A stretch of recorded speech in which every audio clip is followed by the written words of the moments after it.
Height తక్కువ పైన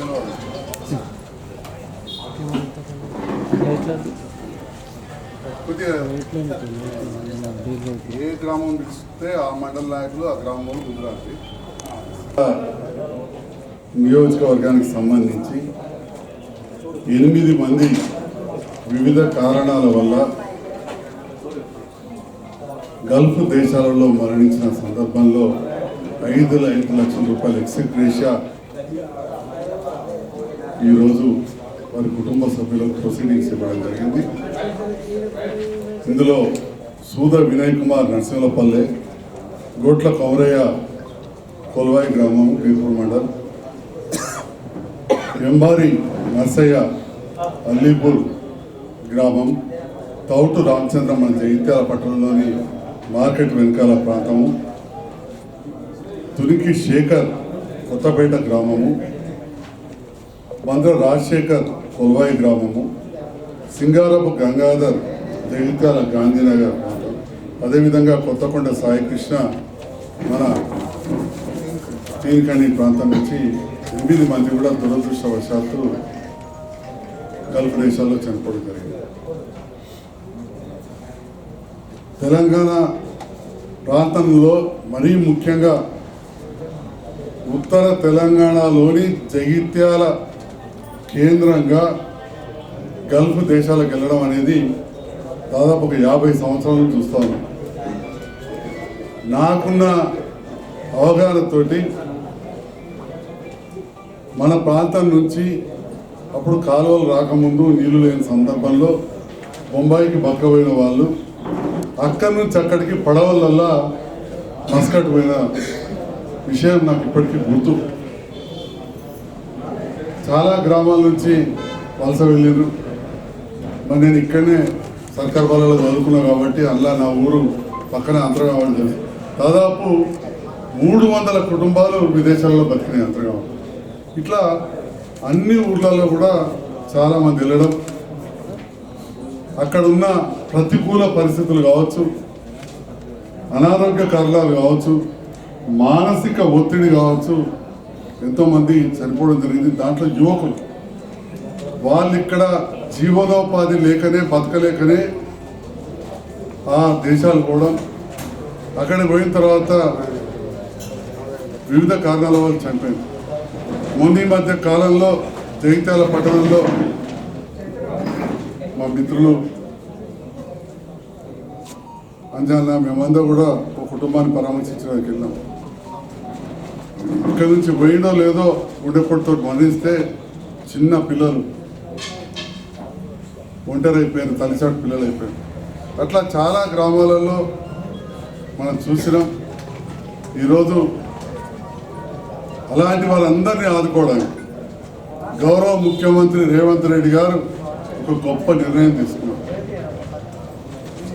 ఎవరైతే గల్ఫ్ దేశాలలో చనిపోతారో 8 దేశాలు గుర్తించింది, ఎక్కువ మంది చనిపోతారో వాళ్ళకి 5 లక్షల రూపాయలు ఈ కొత్త ప్రభుత్వం ఏర్పడిన తర్వాత ఎవరు చనిపోయినారని, అంటే డిసెంబర్ 7, 2023 నుంచి చనిపోయిన వాళ్ళందరూ కూడా ఇవ్వాలని చెప్పి ఈ ప్రభుత్వం నిర్ణయించింది.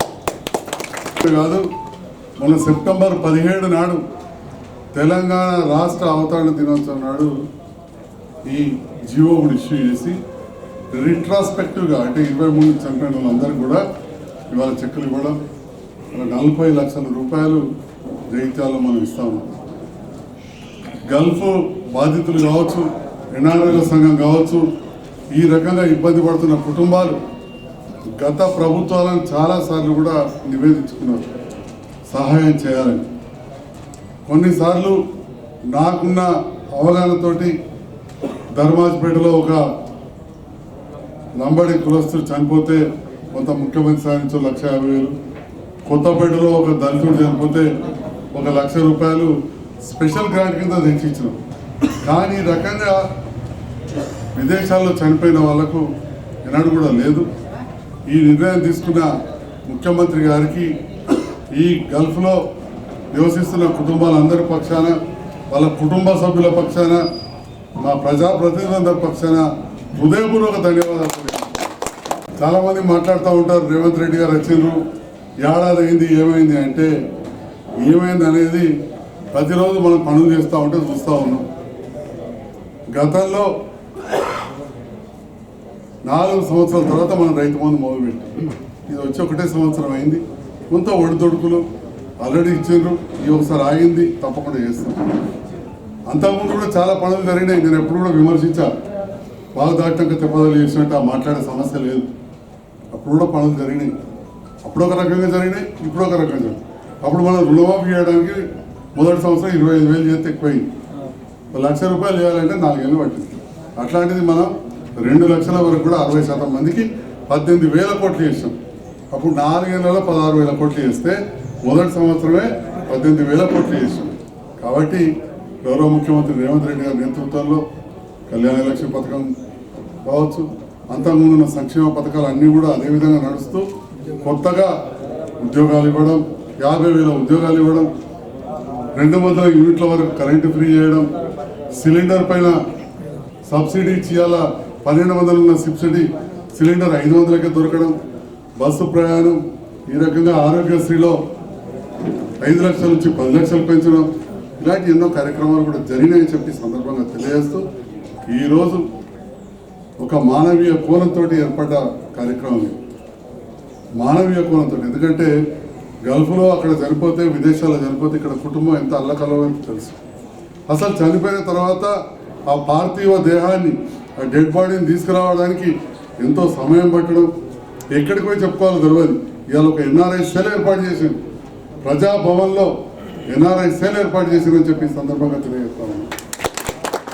మరి ఈ రకంగా గౌరవ ముఖ్యమంత్రి గారు గల్ఫ్లో చనిపోయిన ప్రతి కుటుంబానికి 5 లక్షల చొప్పున ఇచ్చే కార్యక్రమాన్ని ఏర్పాటు చేసి మొన్న వేములవాడ రాజరాజేశ్వర స్వామి రాజన్న సన్నిధిలో మొదటగా ఆర్ శ్రీనివాస్ గారి నేతృత్వంలో గౌరవ మంత్రివర్యుడు పొన్నం ప్రభాకర్ గారు నేతృత్వంలో ఇవ్వడం జరిగింది.